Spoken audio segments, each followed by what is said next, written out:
I've got a feeling that tonight's going to be... Oh, hey, Internet! Hey, how's it going?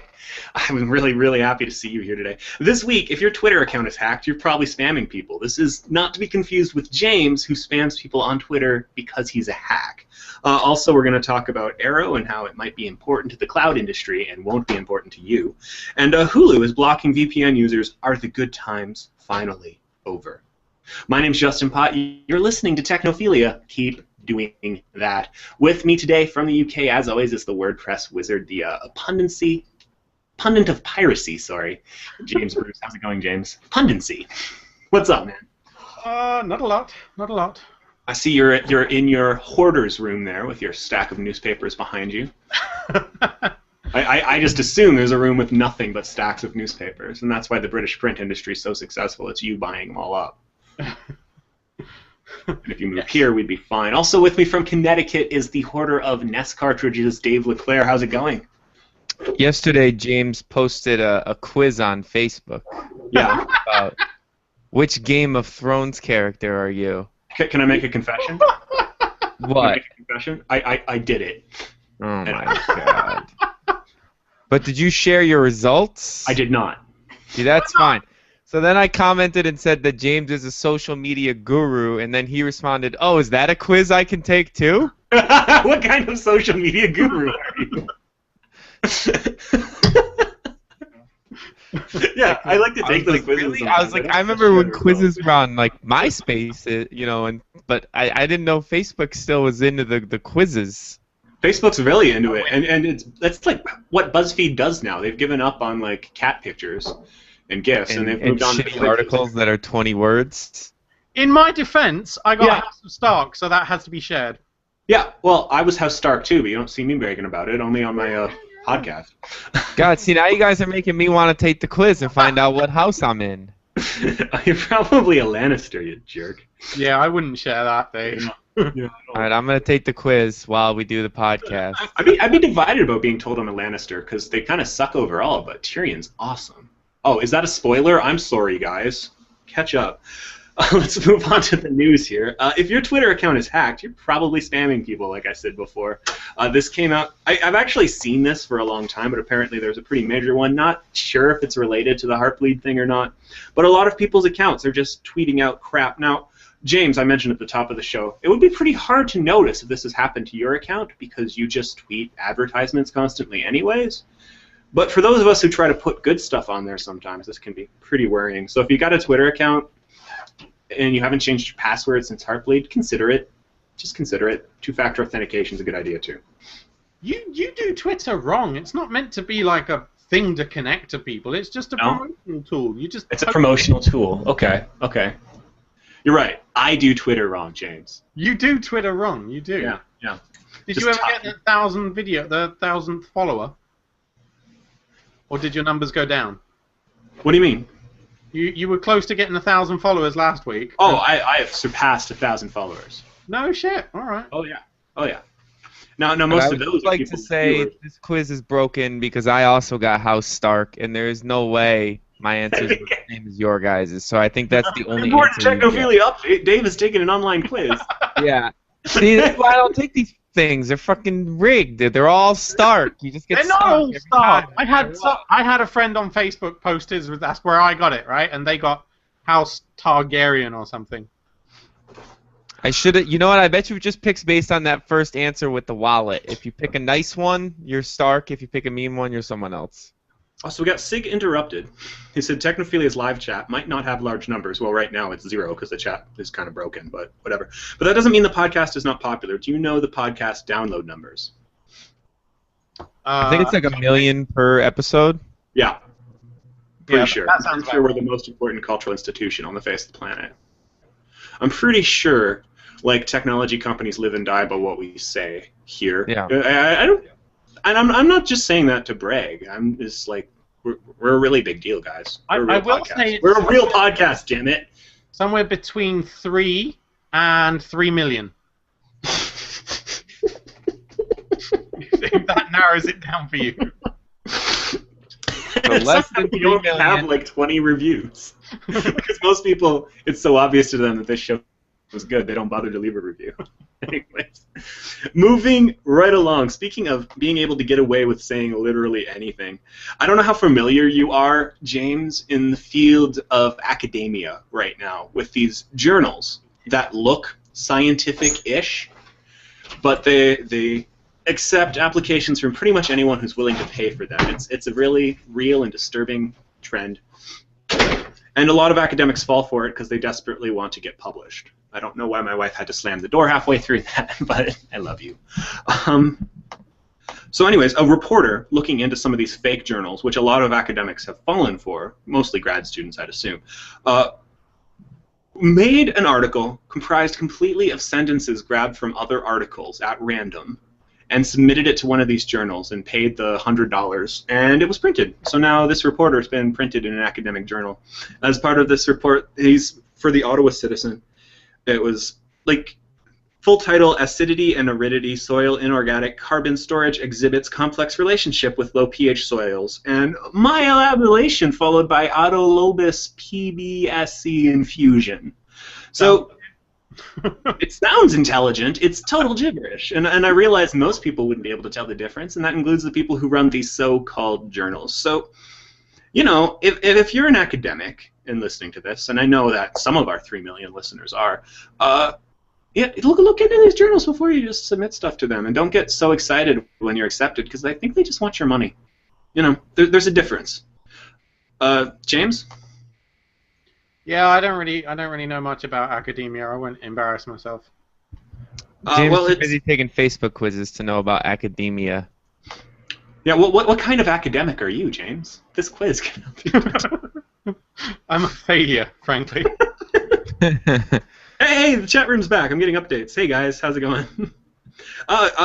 Smarty is asking for a Google Doc, so get on that, dude. Why can we not just maintain a list of respectable journals and, like, only submit to those? That's what every institution should be doing, but some people just want to say that they've been published.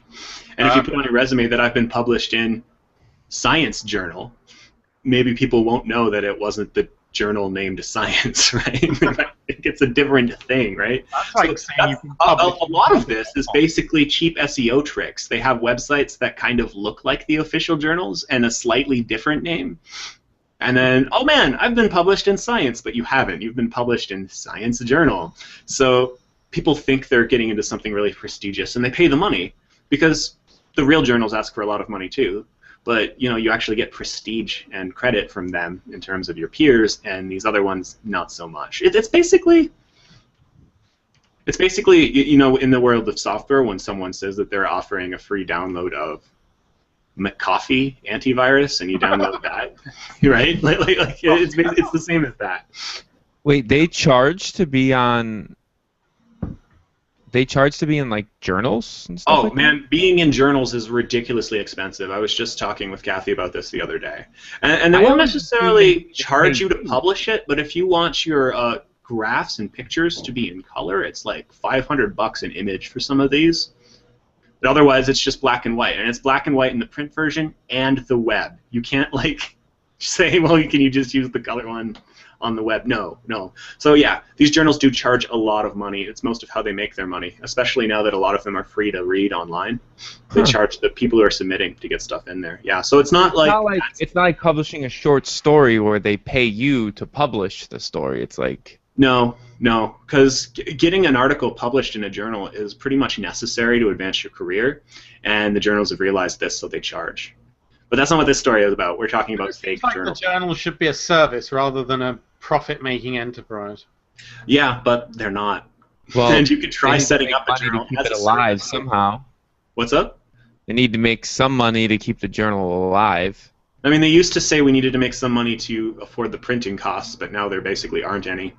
So They still gotta have employees and things and stuff. yeah. Well, you know what? They don't, though, because when a journal is peer-reviewed, that means they're getting other academics to volunteer to do the reviewing process. Wait, volunteer? Yeah. They don't even pay. It's prestigious to edit for these journals. Academia is a racket, James. That's what we're learning today. That's bullshit, isn't it? This is why They're not paid to edit it. No, that's just prestigious to be editing for these journals. So yeah. The chat room, the Word doc is up. Sorry, the Google Doc is up. It's been named Doc, and all it says is Dave sucks. My friend, Dave Parak, who you might know from the chat room as various things that start with a D followed by a word that starts with a P, this week, douchepate, I assume. Anyways, anyone could impersonate him by following this simple naming scheme. Anyways, he wants to compile a list of the best Technophilia episodes, and he asks you from the bottom of his heart to just add some links to what you feel the best episodes are. So if you could help him out, that would be great. Or you could write more fan fiction about Dave and his ongoing love for dicks, even though that's disgusting because everyone knows that Dave's straight. Everyone. Dave is straight. Get out of here. Moving right along then, Google, Intel, and Facebook are all going to start funding open source projects the way we talked about last week, hopefully preventing another catastrophe like the Heartbleed thing. These companies are working together to sponsor open source code. So this is a good step in the right direction, eh, James? It's a start. It's a start? What else would you like to say? Time, isn't it? What's up? It's about bloody time. Well, you know, Google has been very good. I would say there are two kinds of relationships with open source code. I would make it the Google relationship and the Apple relationship. And the Google relationship is, yeah, we're going to work with you, we're going to contribute code to the projects, and we're going to donate money when appropriate. And the Apple relationship is, hey, you're giving this shit away for free? I'm going to take that, and then never give anything back ever. You'll notice Apple's not on this list. That's specific. If you've used Safari, it's based on WebKit, which is open source. What's up? What's up? Just clarify, Apple was not using this open source SSL stuff. Well, no, they weren't, but if you use OS X, half of it's open source stuff they just take and give it back to the community for. What? They weren't using the one that was susceptible to Heartbleed. No, I'm not saying that. I am giving general statements about relationships with open source. So it's not surprising that Google would donate. I'm a little surprised by Facebook, but they've had a pretty good reputation with that before too. But I think Facebook Apple would be running out of money by now after buying everything. They didn't use real money; they used stocks. Well, they used $400 million of real money. That's not. Oh, that's true. $0. That's not what I have. I don't have $400 million. What's wrong with you? Don't you save? Well, you know, I mean, I got like. You don't have an investment account with $400 million? You've been writing professionally for almost 2 years. Yeah, but you know, I also have been spending it on various things. Oh well, you have been investing it in a Nest portfolio. Yeah. It's gonna pay off, dude. You're gonna be so rich. They're not making new ones. It's like gold. It's true. So yeah, it's good to see these big companies respond to a crisis that affected all of them by stepping up like this. I would like to see Apple contribute more to open source in general, though, because all of your products are riddled with this code. They're kind of famous for not giving back. Like, they added this feature to Safari a few years ago, I remember. It was like a button in the browser where you could click it and then see a nice readable version of the page. They grabbed the open source code for readability and then rebranded it and said it's our thing. And then if you go to the About, you'll see, oh, this code is from the readability team. And they don't acknowledge a lot of the time. But anyways, maybe that's just me. Maybe no one else cares. The chat dead again, or is everyone in the Word doc? I think it's just dead because everyone's in the Word doc. Okay. People liked Technophilia 100 quite a bit, apparently, with all the authors. Maybe we need to do that again, but I don't think we can keep bringing them on without paying them, so maybe not. Oh no, there's already a separate doc. What, they're branching into other docs? There's a separate doc for Dave Parak's best episode list. Which is probably a good idea. Keep that separate from the nonsense doc. Yeah, see how long you can contain the crazy there, eh? I'm skeptical. Yeah, he put a link to the crazy in the crazy doc, so the crazy's gonna spread like a hot disease. This one's all like nice and organized too. Scudderman points out that Facebook are excellent with open source. We should check out their GitHub account. There's tons of really useful stuff they've made highly scalable. So maybe that's an oversight on my part. So yeah, Google, Intel, Facebook. Intel's usually been pretty good too for giving back. So that's good to see. I thought we'd move on right now to Arrow. How do you say this even? Don't worry about it. It doesn't matter. Arrow. We've talked about this company in the past. You remember this, Dave? They rent out, basically, tiny antennas that they have in a building somewhere, and then give you access to the signal that the TV signal that this is picking up. So Oh yeah. you can watch TV on your tablet, right? But the tiny antenna thing is important because that's what allows them, from a legal point of view, to say we're not illegally streaming your content. We're letting someone rent an antenna and stream the stuff themselves. So it's a big legal question. I mean, that's a gimmick. That's a gimmick at best. That's not. I mean, you're walking right up to the line with copyright law and finding some trick in the real world to work around it, which isn't a bad thing. I'm not accusing them of breaking any laws, but I could see why the broadcasters are upset. Now, if I were the broadcaster, my response to this would be to just put all of my content on the internet for free myself and drive the company out of business, but that's not what they want to do. They want to sue this company out of existence, so the case is in the Supreme Court right now. And Farhid Amanjo in the New York Times, he's been jumping around from company to company lately, but he's in the New York Times now. He's arguing that it's a clever trick that they're using here to work around the law here, and it might be very important for the cloud industry, that what this case determines, but people need something better. I would say just get an antenna and record TV yourself and set up something to stream to the internet yourself rather than pay $10 a month for someone to do it for you. I would say that's a better use of your money. And I think that's more what we need to be looking into, whether that's legal or not.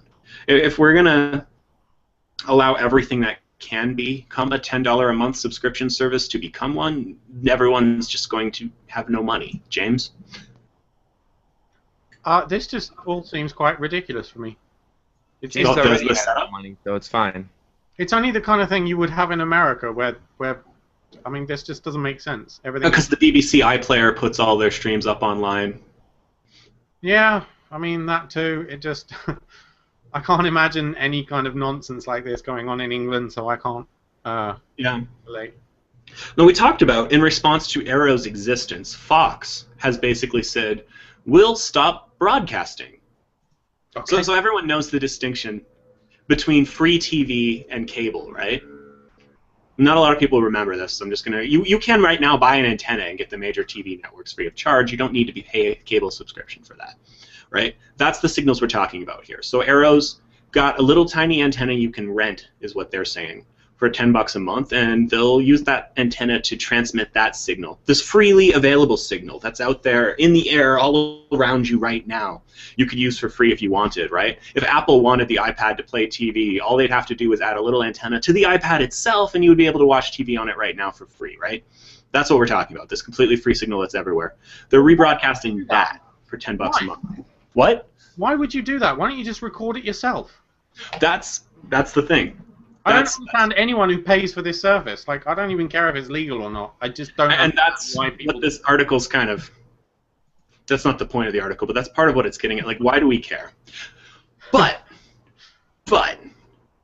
these local broadcasts, at least in America, I don't know how it is in the UK, they have the national ads, but they also have the local ads, right? So one concern is that I, living in Colorado, could rent an antenna in New York, and then I wouldn't be seeing the Colorado ads, and I would be hurting the Colorado affiliate of these networks. And I don't know how that works, so that's one concern. But it's weird. It's just this workaround for the law. Well, yeah, if you put it online, you could detect their location anyway and just show them local ads. I mean, that's... Seriously. And I think that's the heart of it, right? These companies are paying hundreds of thousands of dollars for the licenses to broadcast locally. They're broadcasting their signal locally, making it freely available. And then when someone extends that signal a little bit from the airwaves that are all around us to the internet, right? It just takes that last step to put it on the device people actually want to watch TV on at this point. They get mad. And I don't understand. I don't understand. Now, this is complicated by the fact that a lot of these networks, despite, like I keep saying, broadcasting this signal over the air so anyone who wants to can watch it freely, despite it being free for anyone who wants it, all of the cable companies pay the networks for the right to rebroadcast their signal. And this is a huge chunk of change. I know, it's stupid, right? But the cable companies don't want to tell their subscribers, hey, get an antenna and you can watch these channels for free and then you don't have to pay them for us. I have no idea why they don't want to tell people that, but they don't, you know? If I It's paid all for a racket. if I paid for cable, which I don't, and you shouldn't either, but if I did, and the cable company said, hey, for $10 less a month, we won't give you the local ABC, NBC affiliates. Get a damn antenna, you idiot. I'd be all over that. They don't do that because everyone wants, I guess, one channel flicking experience. Whatever. It's stupid. A douche, I'm just going to say Dave Barak says, give people more choice and things such as Arrow wouldn't be needed.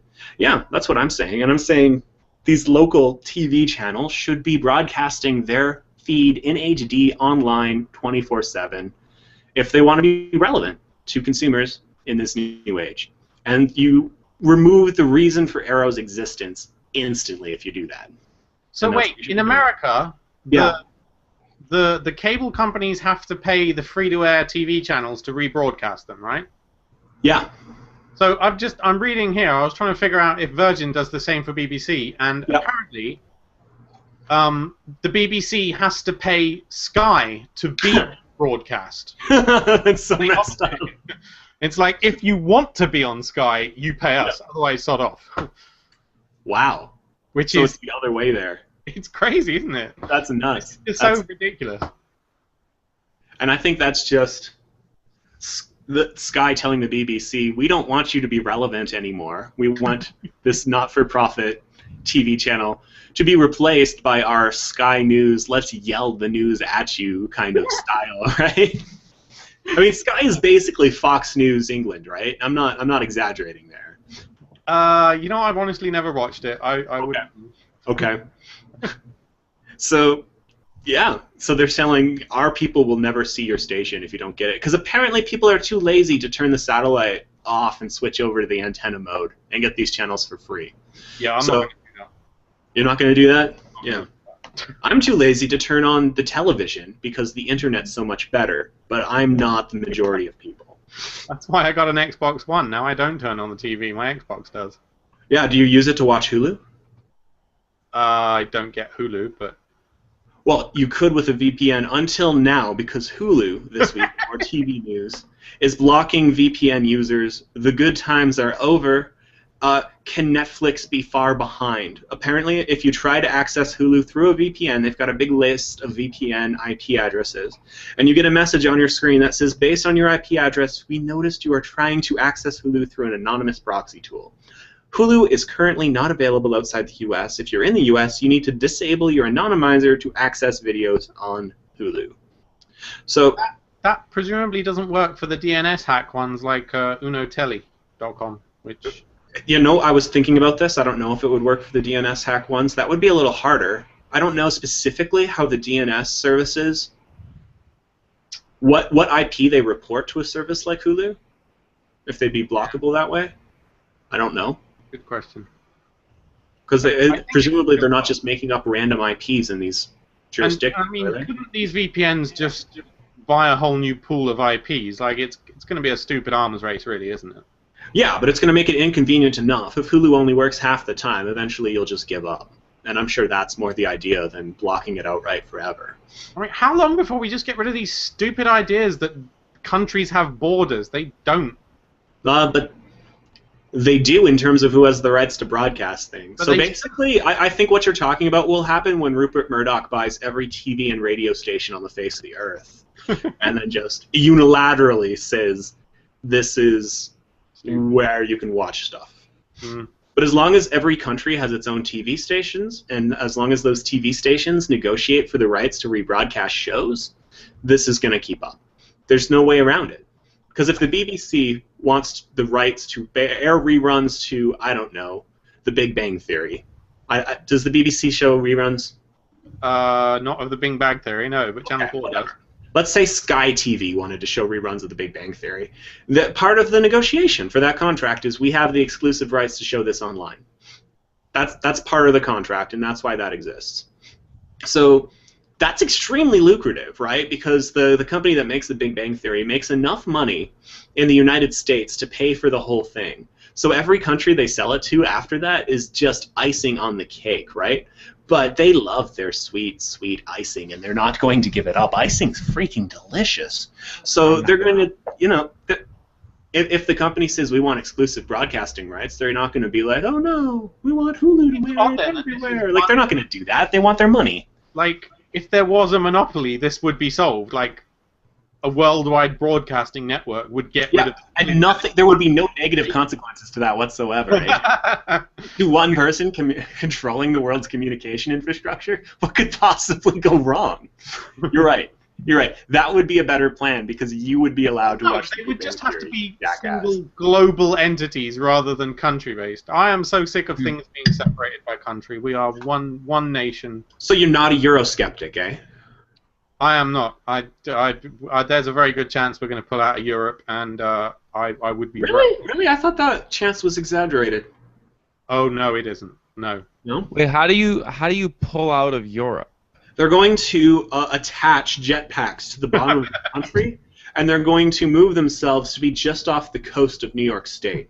Like there's going to be the tip of Long Island, and then there'll be another bridge, and you will be able to go to England from there. It's going to be awesome. I'm going to do a road trip as soon as it happens. We've all been told to jump slightly to the left. Will you take North Ireland with you, or will you leave that with the rest of Ireland? I don't really want it. I don't care.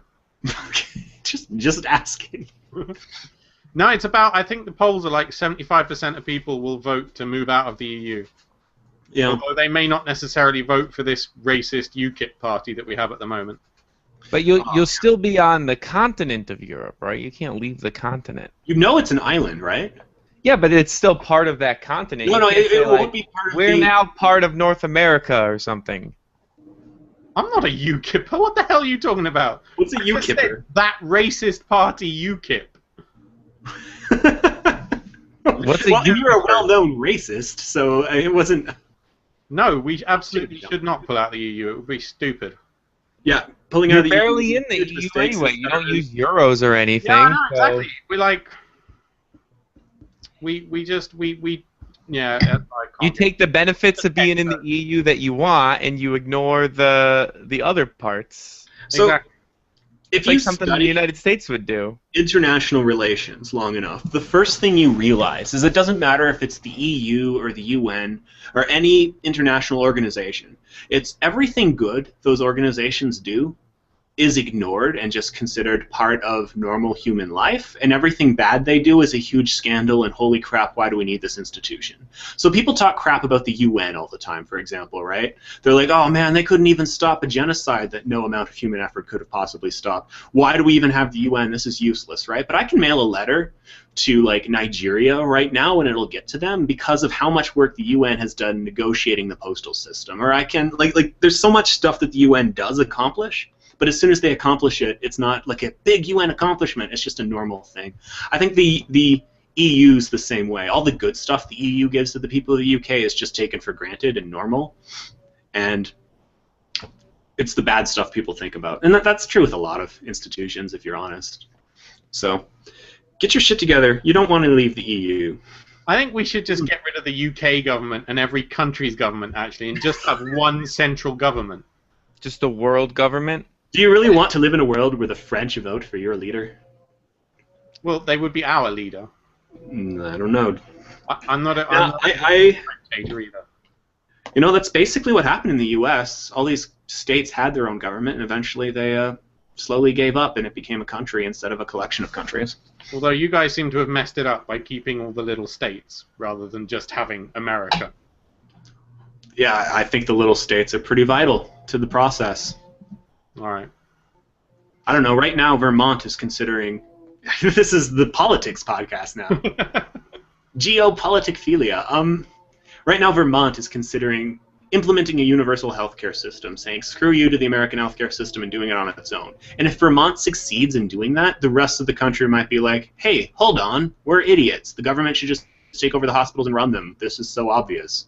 So it's good to have like the ability for these smaller areas to run experiments so you can find out what'll work nationally. So I'm all for that.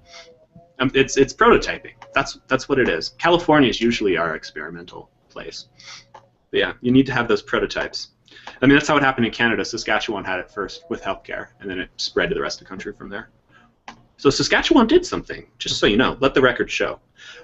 Moving right along, I forgot how we get to there. We were talking about TV. This was a tech podcast at some point. Anyways, if you are a VPN user and you use your VPN to access Hulu, you're screwed. And my concern is Hulu might sell this list of IPs to other services at some point, and maybe we'll get blocked from other things. So this is concerning to me. I hope it doesn't happen, but it might be time to think of other workarounds. I would be interested to see if the DNS-based hacks still work. I have to admit, James, I have no idea how these DNS services work. I used to use Tumblr. It's gone now. But it was magic. It was magic. You could use services like the BBC iPlayer at the full speed of your internet. I used that to watch the Olympics, and it was incredible. But how does that work? How does the DNS... Well, if anyone wants a replacement, go to unotelly.com. They have... It's fairly cheap, I think. Do you know how... Because I know what a DNS server is. I thought it worked by only adjusting the packets that needed to be adjusted, so it would change, rather than sending all your traffic through somewhere in America, it would just intercept a certain bit of it. Well, it's not a VPN, right? All you do is change your DNS servers in Windows settings, so that, I mean, a DNS server, for those who don't know, is there's a few of these across the world, and Google runs their own at 8.8.8.8, but what these things do is when you type something like bbc.co.uk or freeporn.love or whatever, these DNS servers, I don't know. These DNS servers translate that address into a number, an IP address, right? That's basically the function of a DNS server. So I'm theorizing here. I don't actually know. These DNS services that let you bypass region restrictions are lying to these video services about where you're coming from. And they do it at that DNS level. So the traffic goes through smooth as butter. It's just as you're just using your straight up internet connection. It's only the address, what IP address you are communicating with them from, that is lied to about. Right? So I assume it's just the initial DNS request that gets faked. But I don't really see how they... I don't think they can block that. Well, presumably, and this is my theory about how it could be blocked. Again, I don't actually know. There's a set list of IP addresses that they report to these video services when they're lying to them. And maybe... But there's no reason that would be the case, right? They could literally make up any number, and the site wouldn't know the difference. So there's no reason it would be like a set list of IP addresses that would be blockable. It's probably like a random number generator or something. Again, pure speculation. I don't actually know. But that's interesting. That would be a lot harder to block. There's nothing on the Unotelly blog or Twitter that says it's not going to work anymore, so... All I know is, James, those services were completely useless to access the Canadian Broadcasting Corporation's Olympic coverage because they had technology that blocked it. So it's possible to block those. Hulu might not be doing it yet. Anyways, VPNs aren't working if you want to get Hulu outside the country. Hulu is increasingly less relevant because Netflix is really eating their lunch. People would rather pay a subscription and not see advertising, which I'm all for. That's a positive trend so far as I'm concerned for content on the web. As opposed to Hulu, where you pay a subscription and then see advertising, which is just the worst thing ever. So. And yeah, I've always found that super weird about Hulu. That you pay and still see the ads. But I'm proud to say I've never once paid for. I've paid for Netflix and Spotify and all kinds of services, but I've never paid for Hulu. I'm not going to pay for a service that's still going to show me ads. If I wanted to do that, I'd have cable, right? For me, it was just that the content on Hulu was never compelling enough to pay for. Yeah, yeah. And the content that is compelling, that's on their free service anyways. True. You know? There's all the movies down there are garbage. They're even worse than Netflix. And they get some shows and everything, but a lot of those shows are available on like the network's website. So yeah. Or the free version of Hulu.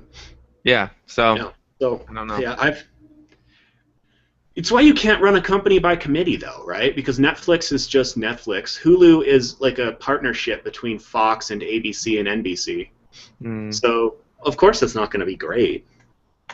So yeah, I always forget about that. Hulu is that weird... Yeah. It's like evil, or it's even more evil than your standard stuff, because it's like a... It's the three major broadcasters working together. Right, enough TV stuff though, because TV's dumb. Yeah, whatever. It's an interesting field though, and you know, it's an industry that hasn't been completely disrupted by technology yet, and it's going to be. It's going to be huge. Anyways, moving right along to something even huger, James. Oh my God! Yes. Holy crap! Holy crap! It's Dogecoin. Yeah. What? Finally going to the moon, or at least to I think it's Talladega. Okay. Right? Is that how you say it? Talladega? Talladega? I yes, think so. Talladega. Come on, you should know. God damn it! It is Talladega. That is This is awesome. So look, the subreddit, the Dogecoin community, managed to raise like 58,000 to sponsor this NASCAR guy who someone noticed doesn't have a sponsor, and the car has been painted and finished, and it looks bloody awesome. This is spectacular. There's going to be someone there handing out like printed Dogecoin wallets as well, like 1,000 coins each or something. And he's got like a uniform done up as well, but that hasn't been finished yet. So it's pretty amazing. I mean, NASCAR's a big thing in America, right? Yeah. So I have to wonder. Oh, NASCAR is a huge thing in America. Yeah. But not among the kind of people who know what Dogecoin is, and not among the kind of people who would care about what Dogecoin is. I mean, NASCAR sponsors are typically in the Mountain Dew to Pepsi range. So this might be interesting. I don't know. Maybe you'll get a lot of people using it to sell their moonshine. Not sure. Oh, that's a good use for it. Actually, I hadn't thought of that. Selling their moonshine? Well, yeah, because that's illegal, right? I also sent you that thing there that Dogecoin was sponsoring a MMA fighter too. Yeah, I haven't seen anything else about that. Let's see. Sure if it actually went through or anything, but this is huge. This is big. I like this. It's a good gimmick. I don't know. I doubt somehow that this car is going to be competing. What do you mean? Yes, it is. No, like competing, sure, but not like in contention to win. But oh no, he had the fastest time last practice session or something. Oh really? Yeah. Well, why hasn't like a real company popped them up? How much real money did they pay for this? What? It was 58,000. It cost to sponsor him. I don't know how much. Like I don't know what that seems cheap to me. I'm saying it's probably not like. I don't know anything about NASCAR. No, I mean the coverage it's going to get on national news or whatever is going to be big, and to see Doge listed up there alongside bloody Microsoft and HP or whatever is pretty incredible, you know. So that seems low though. I would have thought sponsoring a NASCAR person would cost more, but maybe. No, I mean I presume it's like the NASCAR guy isn't like they choose how much to sponsor them, right? The 58,000 was just like, oh, sure, you can paint my car because that's how much it costs, like, rather than here's 58,000 for you to have. You see what I mean? Question. Yes. Someone at some point took the photo that became the Doge meme.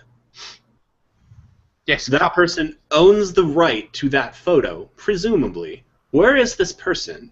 And why is he not trying to cash in on this sweet, sweet Doge money? There was actually an interview with her. She's a Japanese woman. Okay. The dog's name is Kabosu. He would know this. I love this. Of course. So is she okay with it? It would appear so. I mean, she's not making any claims to the picture. Wait till lawyers get involved. This will be fun.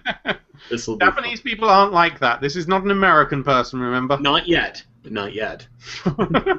Until she's like, it's worth how much? My dog demands payment for the right to 10 Doge. In Doge. That'll be how the Dogecoin market collapses. I'm predicting this now.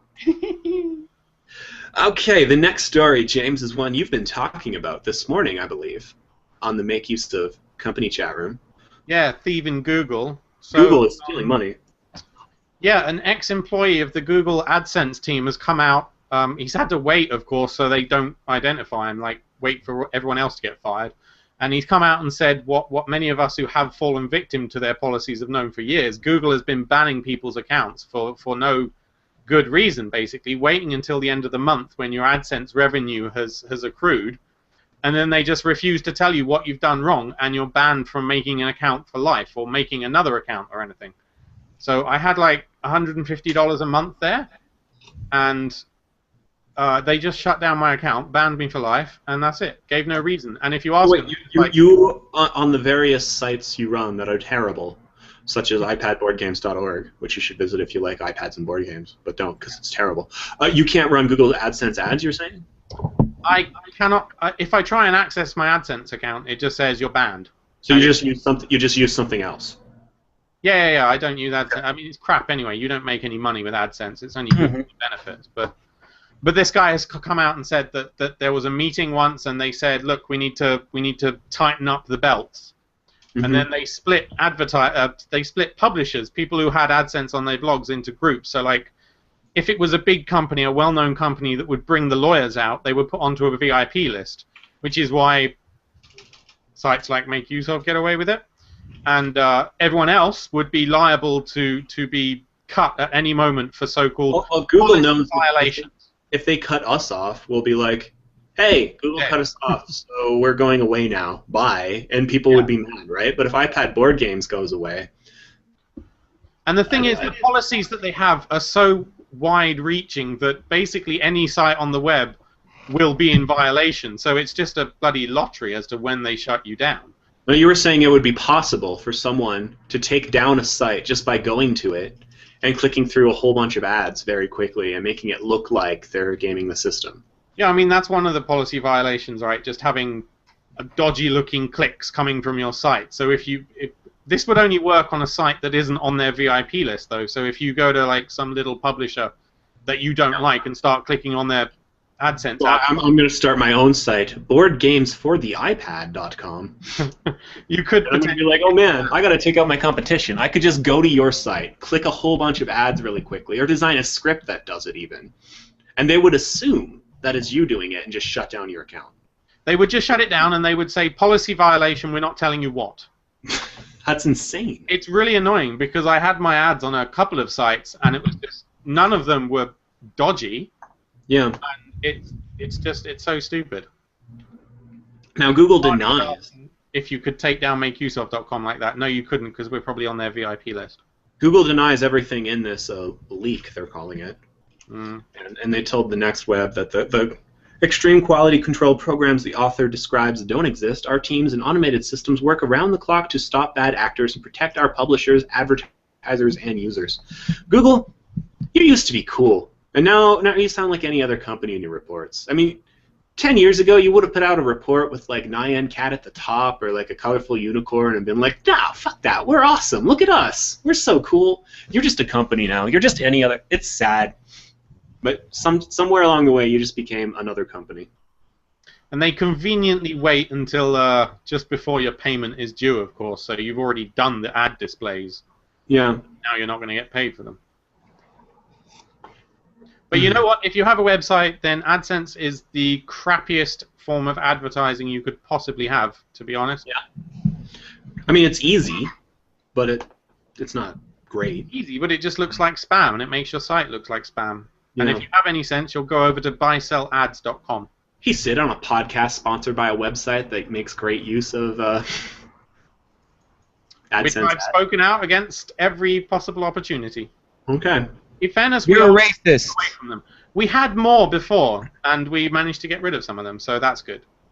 So Chapter 2 of the Technophilia fanfiction is well underway. This is, if you're an audio listener, I'm going to say an exclusive feature of the video podcast, so you're gonna have to check that out if you're interested. But it's shaping up pretty well.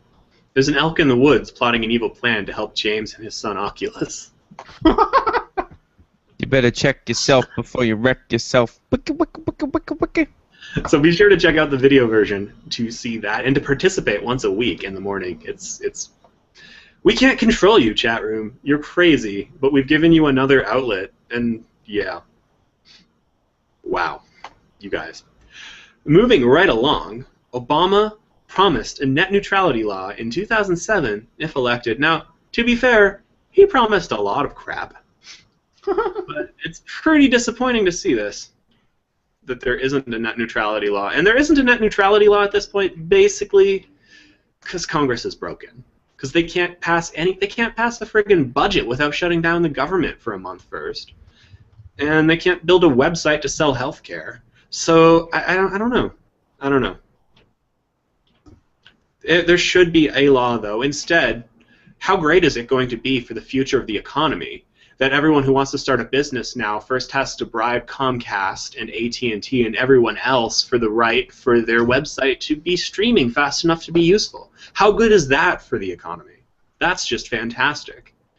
The Facebooks of the future won't be able to exist because as soon as their bandwidth gets up high enough, they're going to have to bribe Comcast to not be throttled. So, yeah. Good job, Congress. You're really saving the economy by listening to Comcast lobbyists instead of the American people. Fuck you. I'm tired of this. I did not name my kid Oculus. What's up? You're just laughing about your kid Oculus. Are you going to name your kid Oculus? No, he already has a name. Daddy, why is my name Oculus? What's his name? Well, you see, son, back in the early 2010s, there was this gimmicky device I put a lot of money into that was going to be virtual reality. And nobody liked it, and it was terrible, and then Facebook bought it. But at the time, I was really excited about it. Yeah, I think it's more likely that he's going to wake up in virtual reality. James's kid is going to have issues. Yeah, yeah. That was a given, but... You're going to not homeschool him, but he's going to think he's going to school. He's going to think he has friends, but they're all going to be fake. You're going to have like a voice changer, and it's going to be like your teacher's name's going to be like Mrs. Smith, and you're going to be 10. It's going to be weird, James. That's weird. You joke, but what? Nothing. Carry on. What's the next? You joke, but he's like. He's laughing, but he's also taking mental notes about... Why'd you have to put a segment talking about TV when we already talked about TV for like 12 hours? Well, you know what? We're doing it this week. So we talked a bit about TV. This is the TV episode, okay? It's a theme episode. Make Use Of has a weekly We Ask You column. It's run by longtime technophiliac Dave Parak, and I thought maybe it would be a good idea to dig through these comments once a week and see what people have to say. Now, the Make Use Of audience is pretty different from us, James. I think that's come quite clear, but we can learn a lot. So, was there any highlights in here that you saw scrolling through it? I did read through the comments, but none of them stood out to me, actually. I was just going to tell you what I think. But okay. So some people don't watch TV at all. Wait, there's one comment that I would like to say that I would like What's to. that? Why not? From Kimberly. Mm-hmm. So Kimberly is the kind of person who I always wondered if this kind of person actually exists. Yep. It turns out she does. She doesn't have any cable, and she buys TV shows and movies a la carte from iTunes and Amazon. Yep. And I've always wondered, does anybody actually buy shows a la carte? And it turns out they do. People do that. No, I mean, it's more expensive than piracy, but it's cheaper than cable. Well, depending on how much shit you watch. Yeah, well, if you're watching that much shit, you'd probably get a Netflix subscription at some point, right? And she did say that there are a few shows that she loves and would happily pay if it was an option, but she gets those via torrents because they're not for sale a la carte anywhere. So, Discovery Network, that's your future if you don't put your stuff online in some form. Yeah, I mean, she's like the exact kind of person who when like people who talk about torrenting, it's like, well, we only do it because it's not available elsewhere, but usually it is available elsewhere, and they just say that to make themselves feel better. She actually like legitimately lives that. Like, I only steal it if I can't pay for it. The only I only do it because it's not available line does not apply in 2014. Maybe to Game of Thrones, but if you wait a year, you can get the DVD. So even that's bullshit. And Netflix has Hulu. I forget. Someone has a deal with HBO now, so their content's there too. I think it's Netflix. So like that just doesn't apply anymore. It just doesn't. You're full of crap if you say that. So, but she's doing it legitly. She's paying for all the shows she wants to watch, and that's good. Yeah. Ibeck commented. Yeah, Ibeck, our fearless leader, says Apple TV eliminated the need for cable subscription. See, you don't really, you have an Apple TV. You don't use the Apple TV function all that much, do you, Dave? No, it's only an AirPlay receiver for me. Yeah. That's the only purpose I use it for, and the HBO Go app because I have HBO, so I use that to watch Game of Thrones. So it's once a week I actually open up the Apple TV menu and go to HBO Go every other day of the week. It's just a place for me to broadcast my completely legally downloaded content from my MacBook to my television. Got it. But if you buy content on iTunes regularly, the Apple TV could not be more useful. And that, when you're talking about these streaming boxes like the Amazon box or the Apple TV, that's the real user case they're thinking of, is people who are buying content from them and want an easy way to watch it. Because if you make it easy for them to watch it, they're going to buy more content from you, and that's the real strategy there. Yeah, like 80% of the stuff that I watch is on YouTube, and the Apple TV with an iPhone or MacBook is fantastic for getting YouTube on the TV with one click. So couldn't be happier with that thing in that regard. But for TV shows, it's piracy. Just for a bit to our advertising discussion, Smarty says, so you could stop makeuseof.com with clicking things? No, because we're on the VIP list. We have an appeals process in place that a regular person doesn't have to. Said that. What? Already said that. Scudderman says, I know someone who had an AdSense on a YouTube channel. They got clip-bombed and reported it as Google instructs, but Google banned them for life. So they reported it, and Google responded by banning them. Wow. So they're streaming on Twitch now. Google, you're shooting yourself in the foot. These people want to make content for you, and you're banning them. And I know it's probably an automated system that's doing this, but that's not acceptable. Like, you're screwing these people over. Especially in the case of YouTube, because that's like, it's not even like a website with AdSense where it's someone else's content and Google's running the ads on YouTube. It's like their content basically once you upload it on there. So it's like they're double shooting themselves in the foot. Robert, in this conversation, says, I have cable TV and internet, no premium channels. I subscribe to Netflix. Every TV program I watch is by TiVo time shifting, and fast forward the commercials so I can watch a 1-hour show in 45 minutes. And this, like, a lot of people have TiVos or devices to record TV. And the thing about that is, yes, they're getting it from your network through your approved channel, but they then have something in place they can use to bypass commercials. Whereas if you, NBC, FX, whatever, put your shows online for people to watch freely, you could show the commercials yourself and ensure that they don't skip them. So I don't know why everyone doesn't just put their stuff online. Is it really better for me to watch it on TV but then skip the ads? I don't get that at all. But, existing business models are in place, and it's hard for any company, once they have an existing business model, to just suddenly adapt to a new one instantly overnight, especially when it's a multi-billion-dollar business. But I would highly recommend going through that. And Cablevision and all them are, they won't make that process as streamlined and easy for them to say, no. Well, fuck you, we're leaving cable. They would, then say, okay, fine, but we're going to throttle your internet to your site and blah, blah, blah, and all that kind of stuff, This is why Congress really shouldn't have allowed Comcast to buy NBC. Because now they're not just a cable channel that's owning the distribution network of the past. They also own the content. And they're telling people, if you want content, you have to use the distribution network of the past, because we're not going to put this onto the distribution network of the future, because screw you guys. We own it. Plus, they own the distribution network of the future. I mean, they don't own it, but they provide it to a large portion of people who would access the distribution network of the future. Yeah. And now with no net neutrality, they can control the speed with which you access said content. There was a report. So Comcast is based in Philadelphia, and there was a report where someone wanted to go into Philadelphia and lay down high-speed fiber to provide faster internet. To which the city council basically replied, why would we let you dig up our street so that you can compete with our favorite corporate citizen? So these cable companies are giving money to politicians, and they're getting protected because of it in a lot of jurisdictions. The only thing that can stop this monopoly force, now that net neutrality is disappearing, is someone else coming in and competing. And as much as we've been talking crap about Google on the AdSense issue, them installing fiber everywhere would change the game pretty quickly if they just say, nope, you just get the internet no filters. We're not letting anyone pay us for priority. It's just going to be fast for everyone.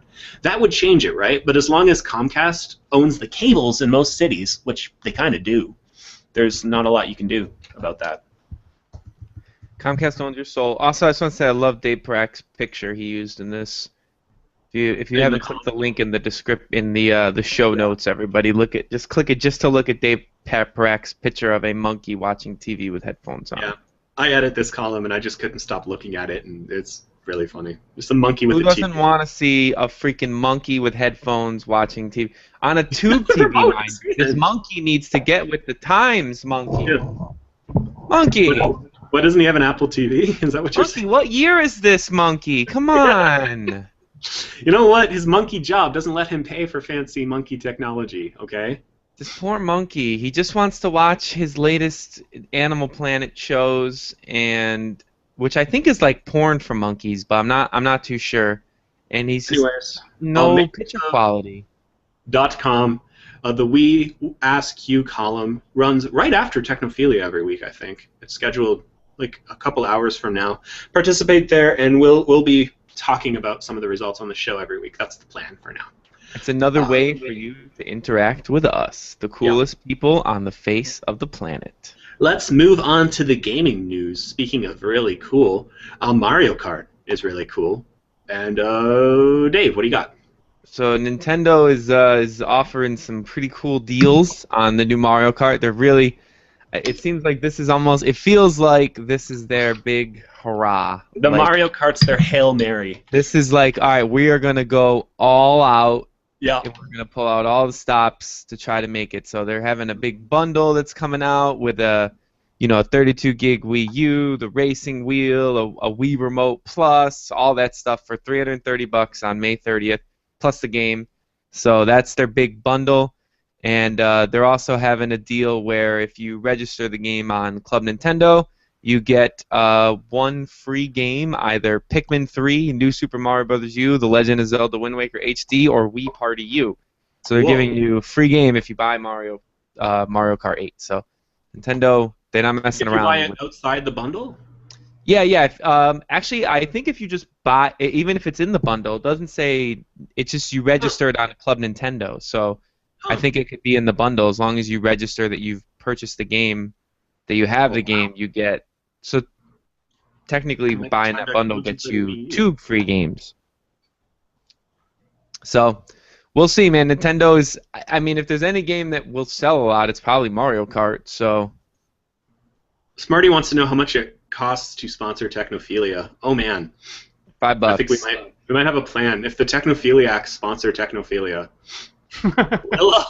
we'll say whatever you want at the beginning of the show, completely uncensored. We'll just do it.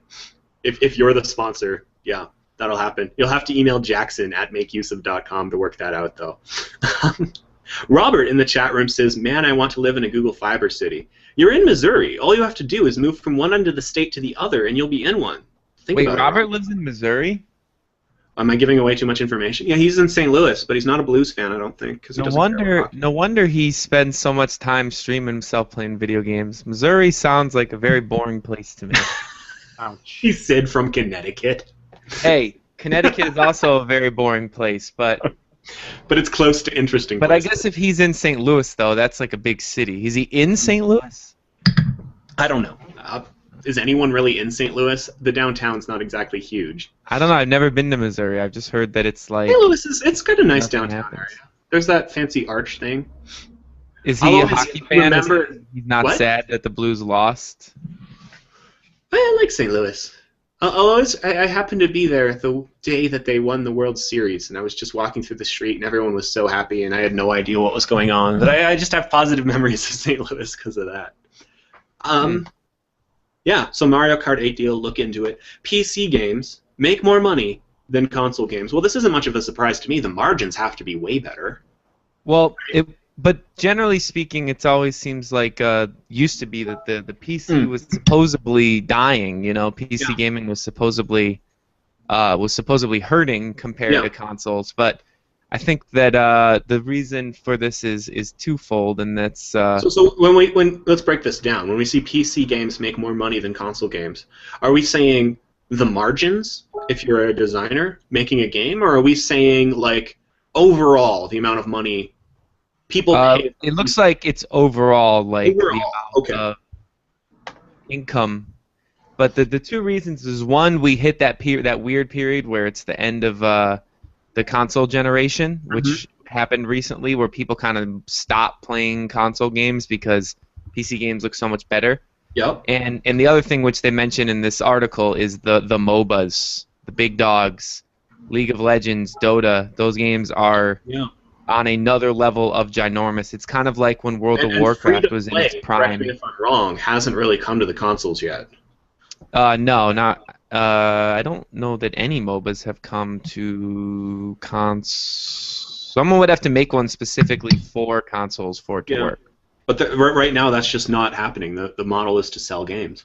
But it's like when MMOs were, World of Warcraft was in its prime. Like, it was making tons and tons and tons of money. Now it's like that with MOBAs. MOBAs are just, they're huge. Even though they're free, they're making tons of money. So I just spent $5 in Dota the other day. I was like, I haven't bought anything in a while. I should buy something, so I bought some stuff.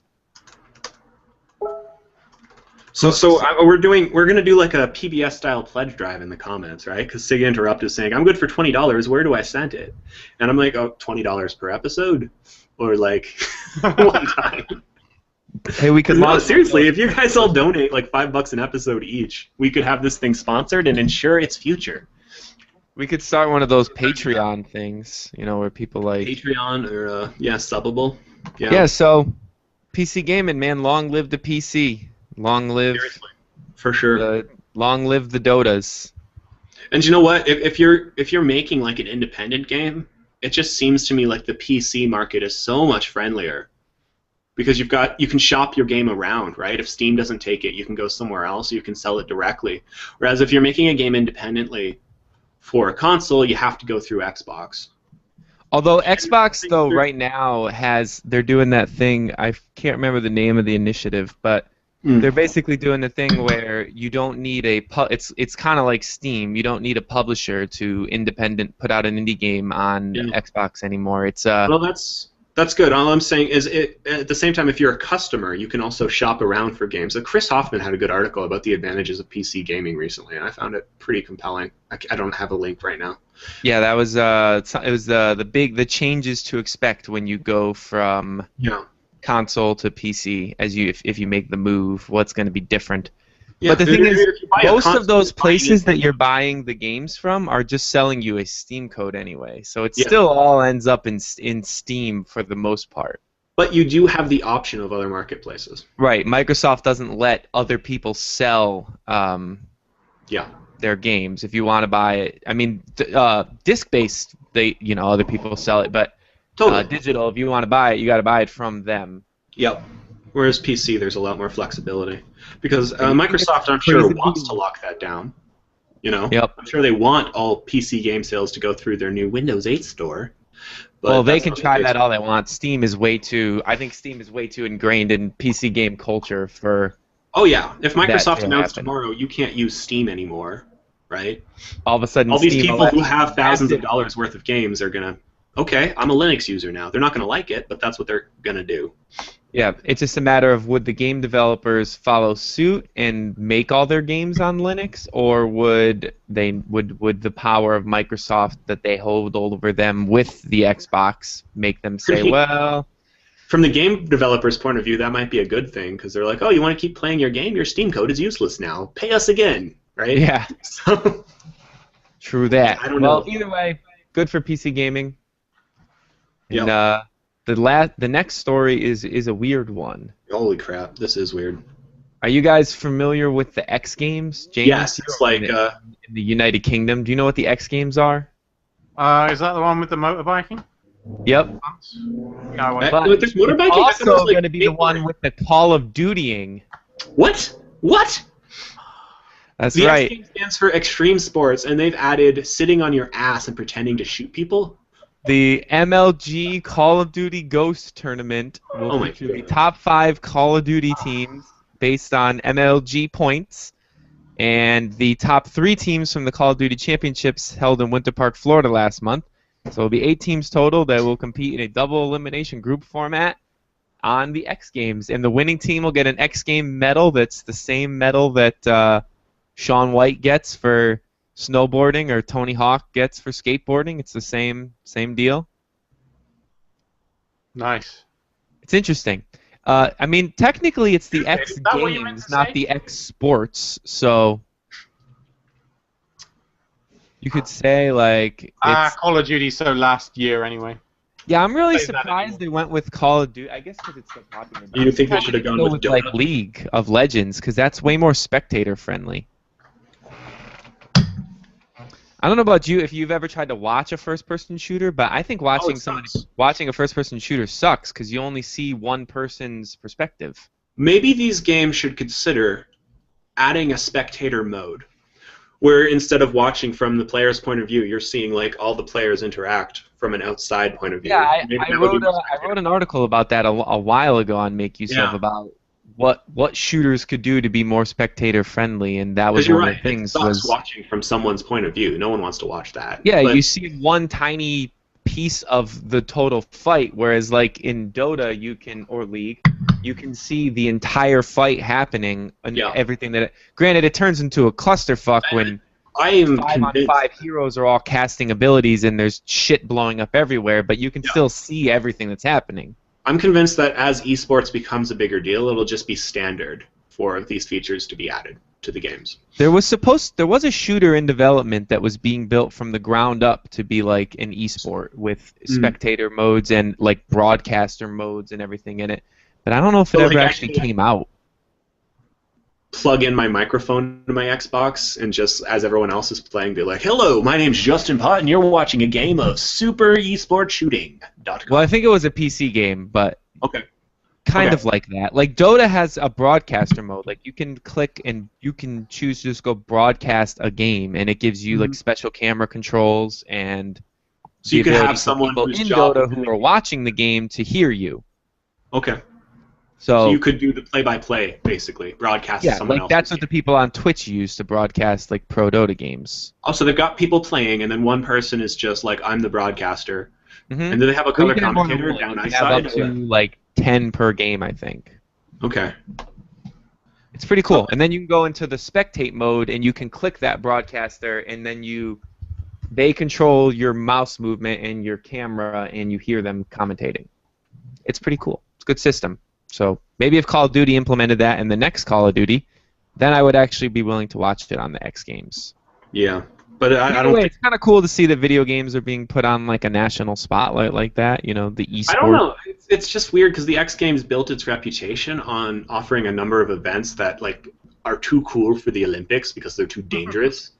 But now now they've got sitting on your ass as one of their events, and I don't know. It fits in well with their sponsorship of Mountain Dew and Red Bull. I'll give them that, right? From a sponsorship point of view, this is a home run. But it just seems kind of disappointing that this is what it's going for. So when is Call of Duty joining the Olympics? That's what I'm wondering. Well, the Olympics does poach every event that the X Games put on. It's like, oh, you guys have skateboarding. All right, we'll put that in the Olympics. Oh, you guys have park skiing. Oh yeah, we'll add park skiing to the Winter Olympics this year. That's cool. The Winter Olympics, the Summer Olympics doesn't steal anything. Skateboarding is an Olympic sport, isn't it? What is? What's skateboarding? Skateboarding is not an Olympic sport. The Summer Olympics is way more crowded, and they haven't added any of these new sports. Oh right, that's right, because the Summer Olympics almost removed wrestling recently, and then everybody was like, "What the fuck?" That's like the only thing the Greeks did that we still do. Yeah, they're like, removing that. Removed the only original Olympic sport from the Olympics. What the fuck is wrong with you? It's that in the marathon, right? That's it. Yeah, so they put it back. But moving right along here, gentlemen, our colleague Matt Smith did a good outline of whether trading in your video games is worth it. He compared GameStop to Amazon to Best Buy, and the price fluctuation is not that bad. He had 5 games, I believe: Grand Theft Auto, Call of Duty Ghosts, Madden NFL 25, Battlefield 4, and Assassin's Creed 4. And basically, with all those games, you could make between $75 and $100. So I didn't realize Amazon was so bad, though. Like, they don't pay shit. Yeah, and then you have to mail it to them, right?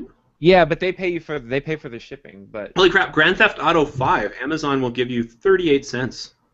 Wow. See, Amazon must directly base their trade-in amount based on how many they have. Yeah. That's Whereas what I'm thinking. the other stores, Best Buy and GameStop, because they're spread out through so many individual retail locations, I think just base it on demand. Well, you gotta figure how many people bought Grand Theft Auto 5. It was the most popular game ever. I don't remember the. So how many people who want that game haven't already bought it? Yep. I mean, that's the question, right? And so, people who aren't into the GTA Online they're not keeping it. Like Call of Duty Ghosts, people keep that game. Guess how much I can sell Call of Duty Ghosts for? How much? 0, because it was bought digitally. Oh, that sucks. You're screwed. Did you pay less than you would have with the disc, though? No. That sucks. That sucks. But Grand Theft Auto 5 for 38 cents. I could probably get more for it, like sitting at a street corner with a cardboard sign that says Grand Theft Auto 5 for sale, $5. Like 38 cents is so low as to be ridiculous. Just don't make an offer at that point, Amazon. Yeah, GameStop's giving $20 for it. So's Best Buy. So's Best Buy, yeah. And Best Buy just got into the used game market, which is kind of weird because I thought the used game market was disappearing, but Best Buy's going all in with it. You know what? Best Buy's realizing, oh shit, people hate our stores. We got to start doing stuff that only physical stores can do. So I think that's kind of the rationale there. And then at least we're entering the store and maybe we'll buy a game while we're there. I don't know. I don't know what they're thinking with that. Well, but either way, I was very impressed with this article when Matt did it. So definitely should check it out. Definitely, yeah. Good breakdown of it, I thought. Yeah, we should have Matt on to talk about the process sometimes. I really enjoyed that. There's an acronym discussion going on in the comments. James, you're confusing foreigners. I just also wanted to point out an article I put together outlining places to find free games. I just tried, like a lot of companies 5 years after a game's been released, they're just like, oh, we'll give it away for free now. So there's a lot of places you can find that. EA, I was surprised, with Origin, is doing this regularly, probably to trick people into getting EA Origin accounts. But at the time I wrote it, you could get Dead Space, but they have some 5-year-old premium game there. Of course, Steam's free to play. But what the highlight for me was finding Wikipedia's, they've got a list of commercial games that are now free.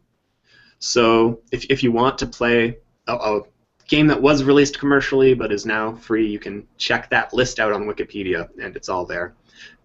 You're not going to find like Call of Duty or anything, but there's some pretty good games on this list, so check it out. Call of Duty. Not even like Call of Duty 1? Oh, maybe. I don't know. Activision would probably never make that free. They're Activision. But I know, like, almost every Command and Conquer game you can find for free online. They released a lot of them as freeware. For example, EA bucket. No one's going to buy these anymore, so. Yep. So, if you're a retro game fan, could be a cool way to do it. Also, Reddit. I was surprised by this, but the subreddit Free Games. If a game does become free, it'll get to your front page pretty quickly there. So check that out. And people pointed out Desura, which is like an indie game, kind of. I'll answer Desura? Yep. I couldn't find free games on it, but apparently there are some. So yeah. There are some. I've gotten a free game on Desura. Yeah. Usually, what happens is the developer will choose to make it free, kind of like a Steam sale, and then you have to find it like through them. They'll like put a link up and say, "Okay, I made my game free." The client installed. You can't go on the website. So. Yeah, I have some horror game I got for free on. It's the only game I own on Desura. So, yeah, they do that, but it's not super common. Rob, bless his heart, he's a novelist. He's actually a really good writer. You can download Aurora Nights on Kindle right now. Do it. He's saying, I really need to read this continuing fan fiction and get context before I add something. Rob, there's no context. You can read it all you want. Just make random shit up. That's what everyone else is doing. I really admire your commitment to structure here, but you're not going to find it in this fan fiction. This one's really long this time. Way longer than last week's. We may not be able to read this on the show. It's really long. Holy crap. The year, it's halfway through, it's like, the year 2042. And then it keeps going. It's mostly just about me sucking dicks and taking breaks from sucking dicks and then going back to sucking dicks and Oh my goodness. Playing a game called Dick Sucking Simulator. Stop talking or make use of's going to kick us out. We're going to be homeless podcasters again. Still time to enter some contests, giveaways on Make Use of right now. What do we got, James? All right, first up, we've got this LG G-Pad, which is an 8.3-inch Android tablet. So like a little reading kind of a tablet. Yeah, like a little Nexus 7, but a tiny bit bigger. Apparently its performance is pretty good, nice battery life, overall quite a nice little device. LG designs good stuff, I think. If you like stupid tablets. Yeah, Canon recommends, very thorough in his recommendation here, he recommends buy it. We got to have Canon on the show again, because this guy is just raw enthusiasm for all things tech. When I see he's writing a hardware review, I'm like, well, this is going to take a while to read, but it's usually worth it. I love the guy. Yeah, I would have just said this tablet's alright, whatever. I suck at hardware reviews myself, though. That's why I don't do them anymore. Oh, what else we got? Also got Turtle Beach Air Force Atlas. I think that's Dave's. Yeah, they're Titanfall branded headphones. You know, if you're not facing your microphone, we can't hear you, right, buddy? Shut up, bitch! Titanfall headphones. Look, they're headphones with Titanfall on them. And what's the point? $120? Why would we do that? I get worried. Because there are certain sounds in the Titanfall game you can only hear if you have these headphones. Like, yeah, that's how it works. You know, headphones. No, it's so that if you're streaming on Twitch, everyone can see how badass you are with your Titanfall headphones. That's what can you tell us about these bloody headphones? Is that it? Read the review, son. I ain't talking about it no more. I already wrote like 2,000 words about them bitches and made like a 7-minute video. Go watch that shit. Can I use it on a computer as well? Yeah, you can use. Okay, I'll say that you can use these things on literally everything that you want, including a PlayStation 4.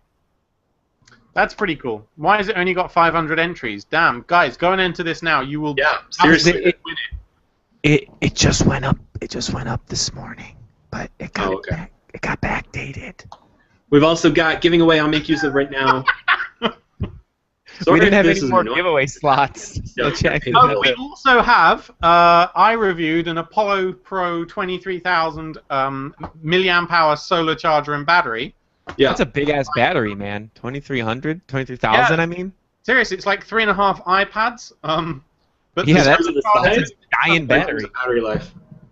It's mad. It's not like a survivalist thing, because if you take it out, like the solar panel is really small, so it can't charge if it's already gone past 50%. Like, it just doesn't have enough juice to put in there. Yeah. But as a huge battery, it's pretty bloody awesome. And if you only use a little bit, not this one, but I have a solar charger just because I like my ebooks. And if I'm going for a hike or something, it's a lot easier to take an ebook reader and a charger than it is to take 5 books if you're backpacking. The weight means a lot. So with this, I could keep my ebook reader charged fully in the middle of the forest and be able to read. So that's pretty cool. Yeah, but if you're looking to go up into a mountain and just live off this thing, it's not really going to work for you. You want to get a dedicated, like, have you got like a fold-out solar panel that has like 8 panels or something? Well, are you thinking of using it for your like heating and like running an air conditioner? Like, what are you thinking? This will only top up a tiny bit. Like, yeah. So it's not really the solar thing isn't central to it, but as a huge battery, it's damn good. Yeah, I'd say it's more just that it's a huge battery. Yeah. My cell phone and my e-reader, I only charge with the solar panel, just because it's in the window constantly, anyways, and I don't need another power source than that for those 2 devices. Can you charge a laptop with this thing? No. Yes. Oh, you can? You can. It comes with a huge range of adapters, except for a Apple MagSafe one.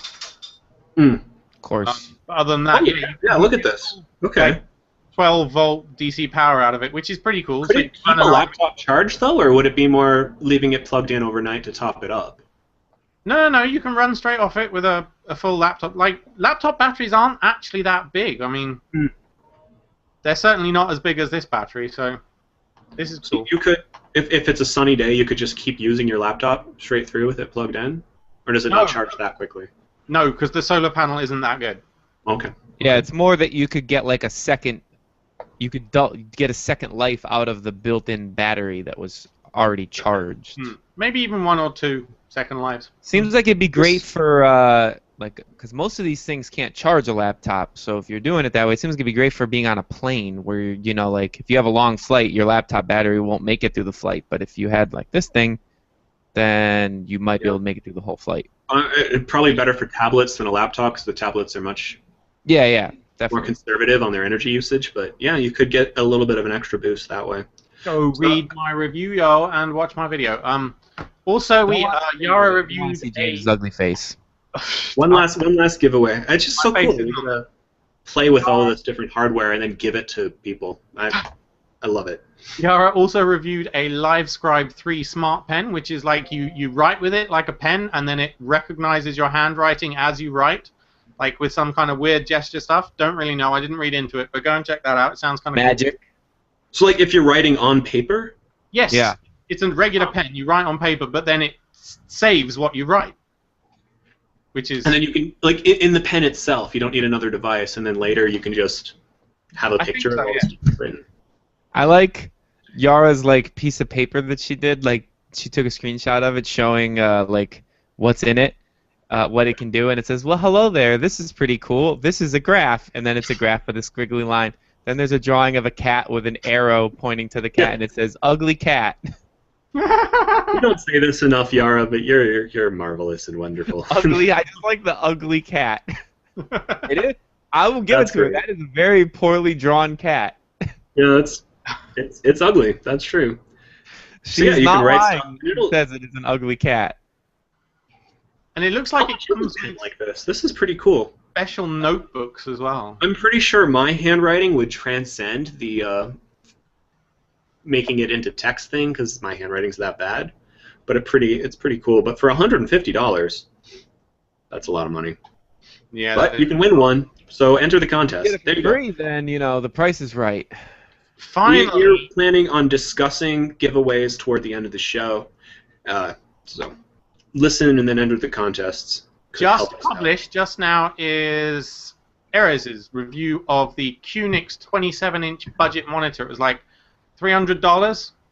Yeah, and he took it apart right when he got it. Yeah, he made such a hilarious video. It's like 8 minutes long, 7 minutes of which is him unscrewing and screwing it back together again. Yeah. 20 seconds of explanation about the monitor. We have weird jobs, guys. We got yeah.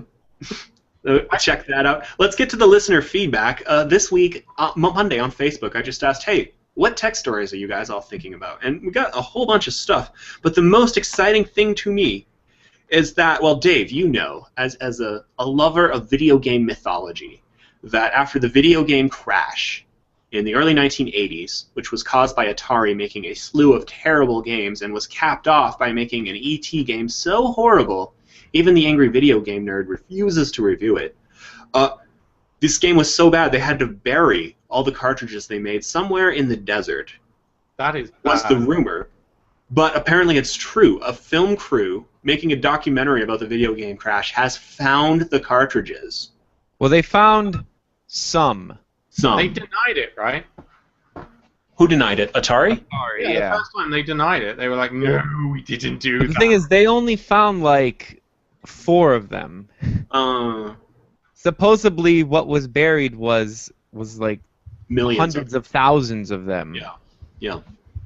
You know actually I forgot to include that in the news though, but the documentary that's working on it is for the Xbox Originals, which is Microsoft's initiative where they're going to be bringing their own original TV shows and things to Xbox. So that's kind of neat. Watch Xbox. What? I'm still not going to watch anything on Xbox. You wouldn't watch completely new shows that are free on your Xbox? Man, all these tech companies are starting to make shows. Yahoo announced a couple new sitcoms this week for their website, too. Yeah, so I would watch them. The documentary series that's going to have the Atari in it sounds pretty neat, and they're going to have they're going to have 2 shows based on Halo, and obviously because that's but the Halo show they're making is being produced by Steven Spielberg. Great. That sounds pretty legit. Not a huge fan of Spielberg. Spielberg's not a fan of you. No, yeah. So I'll be more impressed when they find the thousands and thousands of carts. Cool. I have a copy of ET on the Atari 2600. And buried them? Or do you think it was planted? I mean, it wouldn't be hard to plant it. There's plenty of copies of ET on the 2600 out there. So that was a terrible, terrible game. I have one sitting on my shelf. I'm looking at it right now. ET. I'm telling the chat room that Belgium doesn't make TV shows, only waffles, because everyone knows all Belgium does is make waffles, right? That's common knowledge. Just want to get an understanding of Europe out there.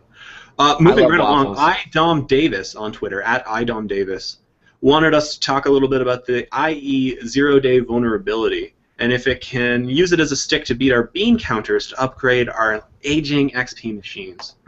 Is that the Dom that used to be in the chat all the time? I don't know. Whatever happened to Dom? You're right, I forgot about Dom. Maybe it is. Dom, come back to us. Yeah, pretty bad vulnerability at this point. But at this point, we're so used to seeing these terrible vulnerabilities in Internet Explorer that it's just hard to be surprised. If you're using XP, you shouldn't be. And if you're a major corporation using XP, you're going to get what's coming to you at this point. And before you say that I'm spreading Microsoft propaganda, switch to Linux. If you don't want to upgrade, just use something that's getting security updates regularly. Yeah, hopefully companies will see this and be like, oh wait, if someone stole all of our money, that would maybe cost more than upgrading our XP machines, but I doubt it. I don't know, a lot of companies are really stuck with XP. And IE, too. I remember a few years ago seeing that someone who was selling insurance was using IE6, even though 8 had been out for a while. And I'm like, why are you still using IE6? And he's like, well, the software we use isn't compatible with IE7, so we have to keep using 6. And I'm like, I'm never giving you any private information whatsoever. That's terrible. But, you know, there's just a lot of institutional drift. They're not updating. They're not keeping with the times. And it's going to hurt them a lot, I think, long term. Only a matter of time. James? What's that? I mean, every single security patch Microsoft puts out for XP and IE at this point is like a how-to hack an XP user tutorial for hackers at this point, right? Yep. So stop using it. Just stop using it. No, you just deserve everything you get from now on if you're still using it. Yeah. You're just screwing yourself over. You've had so much warning, it's just whatever.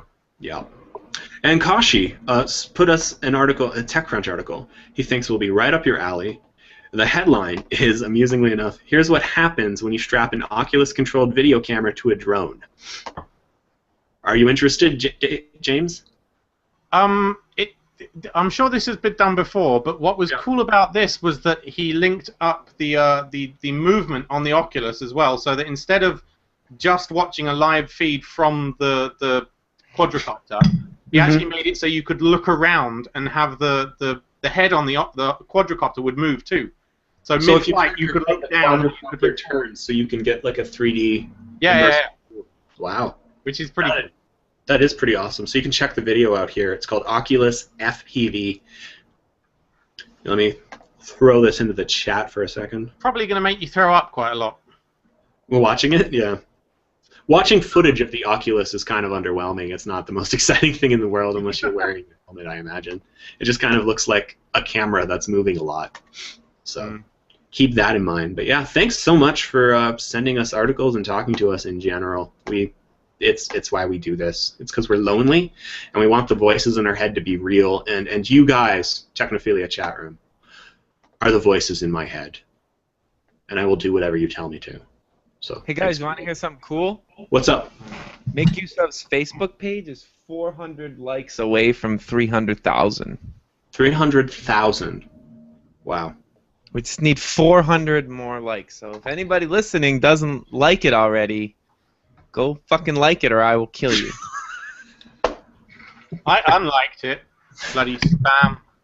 Well, relike it so we get to the money, and then the money. We don't get money for that. Relike it so we can get to the amount, and then you can unlike it once we hit 300,001. So we keep growing our Facebook page, and Facebook keeps removing the incentive to have a big Facebook page. So. Well, the more you have, the less they can screw with you. Must kill James. Why don't Must we grow kill James. What? That's where it's at. Where's what at? Everything is on the Google Plus page. That's where the happening kids are. Do you run the Google Plus page or? No. No, actually, I do now.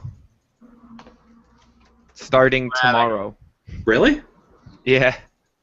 Enjoy your new job, I guess. Yeah, Jackson is like, I don't do it anymore. You can have it. I was like, all right, I'll take it. Just like that, eh? Pretty much. Jackson. Right. Finish up the podcast.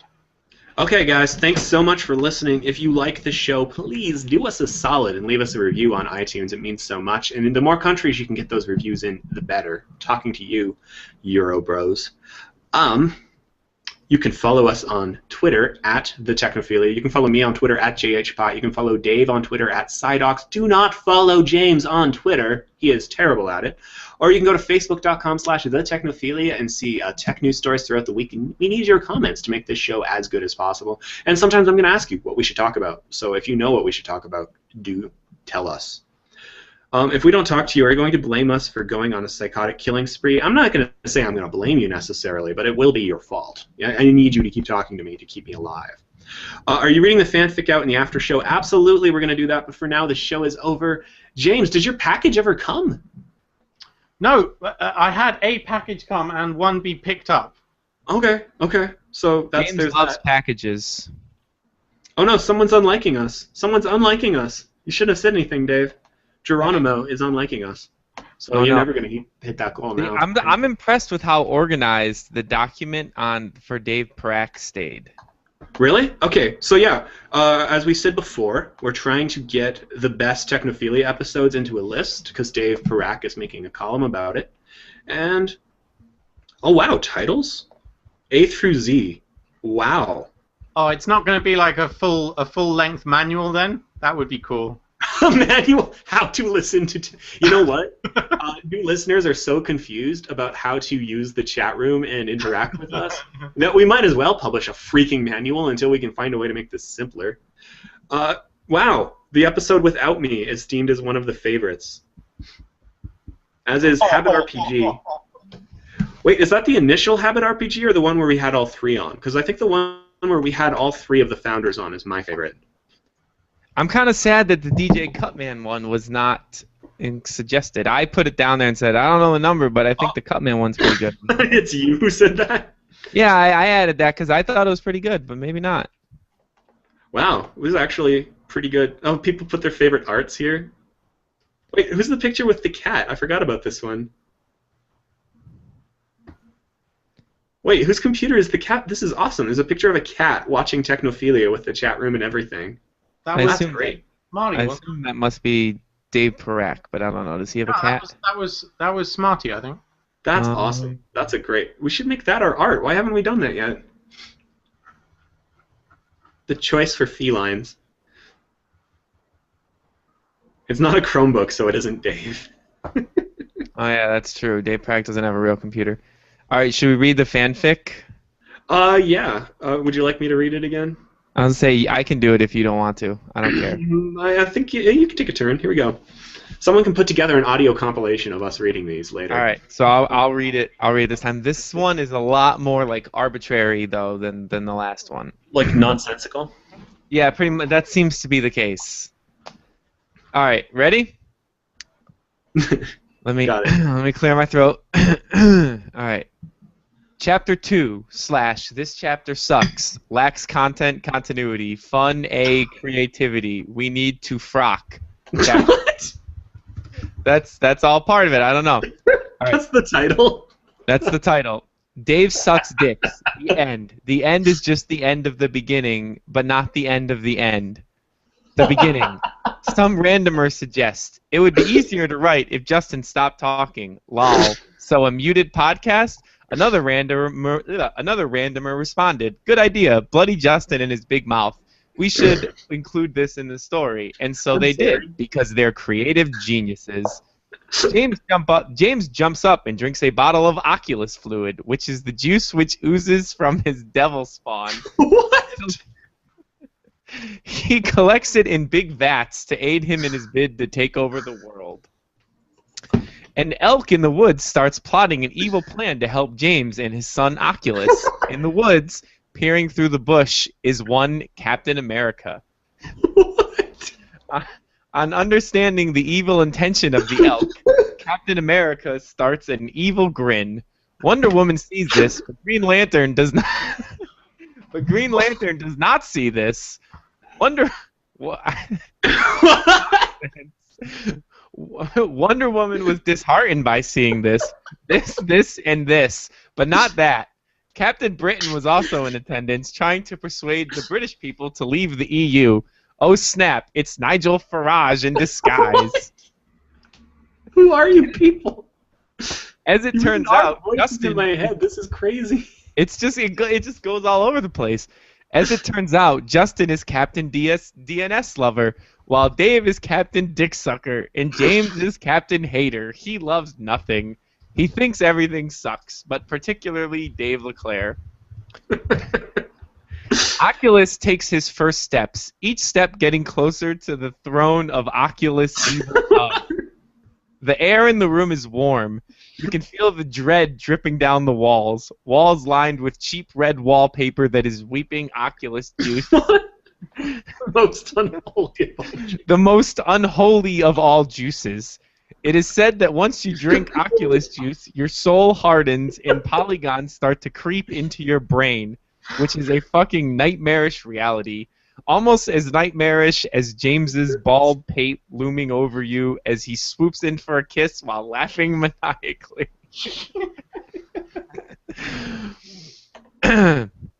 Guy turns on a TV in the future, then walks out of the room. This starts playing a video. What's on the video? Year 2042. What? Oculus takes off his namesake Oculus Rift for the first time in his life. Is this reality? Reality is so low res. The latency is horrible. Latency toddles over to tug at Oculus's trousers. Latency is the name of Oculus's babysitter. Dun dun dun. Sister, baby sister. Oh, baby sister. Shit. See, I can't read. Although I'm gonna stick with babysitter. Meanwhile, Dave LeClaire is taking a break from sucking dicks. After wiping the white wee-wee from his beard, he enters his man cave to partake in some retro gaming. But what to play? He settles on Dick Sucking Simulator, a little-known Nintendo 64 game that didn't sell well. Most copies are now buried in a desert in New Mexico, Mars. New Mexico, Mars. A black hole appeared, allowing an Oculus army to warp onto Mars, ready to pounce on Oculus's command. Now remember, that's Oculus the person. Where they came from, nobody knows. But they were there. Whoa, the thing is moving. Anonymous Turtle's adding to the story as you're trying to read it. But they were there on Mars to recover the copies of Dick Sucking Simulator. Their leader had ordered it. The end. The real end. Until Chapter 3. Next week, bitches. That's the signature for this. Holy crap. I'm going to give a literary review here, and I'm going to say this is slightly worse than a random word generator. Slightly. Not a lot worse. Submit it to a journal. What? We could submit it to a journal. We should submit this to one of those fake journals. Have a Kickstarter to get the money and see if it gets published. Coming back around. They said let's see if they can add to the story faster than Dave can read it. I don't know if Singleton realizes that they're on like a 2-minute delay, so it would be physically impossible for them to add to the story faster than I can read it. Yeah. Oh my goodness. But I appreciate their effort for trying, but yeah. I was like done reading by the time they started adding. Yeah. In fact, they're probably still hearing us read right now. You guys are hilarious. We should let you guys host the show. I'm afraid. I must say, last week's story was much better, though. This week wasn't a story, but there were some good lines in this one. Yeah, this one did have some good lines. I especially like the part about the random elk in the woods with Captain America and Captain Britain and Wonder Woman. Though my favorite Wonder Woman sees this, but Green Lantern does not. Oculus takes off the Oculus Rift for the first time. Is this reality? Reality is low res. The latency is horrible. That's a highlight for me. So kudos to you, Technophiliacs. You're the best damn podcast fans on the planet. Dave did the part about the Farage and all of the dick sucking stuff. Taking responsibility for that in the chat. Wait, you work for us. You're fired, Dave. Well, if there's one thing Dave Parak is an expert of, it's sucking dicks. Oh my goodness. Oh my goodness. Such a family-friendly site, such a not family-friendly podcast, but it was Ibeck who bought it, so, you know. He knew what he was getting into when he picked this thing. Yes, yeah. Anyways, he specifically said not to change. Yeah, that's true. That's true. Oh, yo, before we completely get off the air, okay, I just want to say, yeah, there is a new game available on iOS. Okay. Called Wayward Souls. And Wayward Souls is awesome. Yeah. It is, one of those roguelikes, like, what's it called? Spelunky or, those games where you go into a randomly generated level and you try not to die for as long as possible. It is $5.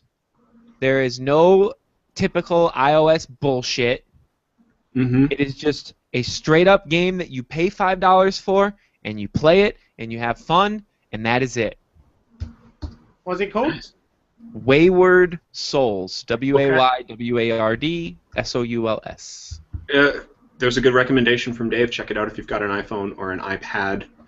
It's so much fun, and it's hard as balls, yo. It is so hard, which is exactly what you want from this kind of game. So, is there a review upcoming? I don't know, because it's already been out for like over a week. So by the time I did it, and then it got scheduled and stuff, blah blah, I'd be old. But maybe I'll make like a video, gameplay video of me raging over it, and turn that into like an article that's not actually like a review, but like just a video of me getting pissed off at it. Okay, so look forward to that, or just buy the friggin' game. Yeah, just buy the game. It's $5 and it's totally worth it. Support games that aren't bullshit free to play. Oh wait! Remember when we made this document? We said it was going to be a place for us to put the show art. And the title suggestions? Yeah, we have a couple title suggestions. So on Dave's spreadsheet, there's this picture of the cat watching the show, and I think that's my favorite. Well, do we have the rights to use that? Where did it come from? Smarty! Yeah? Do you have a high-res copy, Smarty? Because it's my favorite. I like the one with Dave, or with James here, because the cat's looking right at the screen. We could use one of the title suggestions, which is Technophilia TVs. Technophilia TVs. So apparently the first Habit RPG is better, according to the fans. But the second one was notable for the first female to appear on the show. It took us almost 100 episodes. The D&D one was great. Casting Lucky, I'll go and you stay here. Okay, someone suggests Dave's pen is broke, which translates to Dave's penis broke. No. Doc doesn't want to do the show. He said Oculus. What if we called it Oculus Juice? Oculus Juice. What if we don't? Bye bye. Goodbye, James. Oculus Juice. Next week, buddy. Hi. Tell Oculus I said hi next time you see him. Any day now. It's such a delight watching Oculus grow up through these weekly podcasts. I can't wait to see how Oculus is as an adult.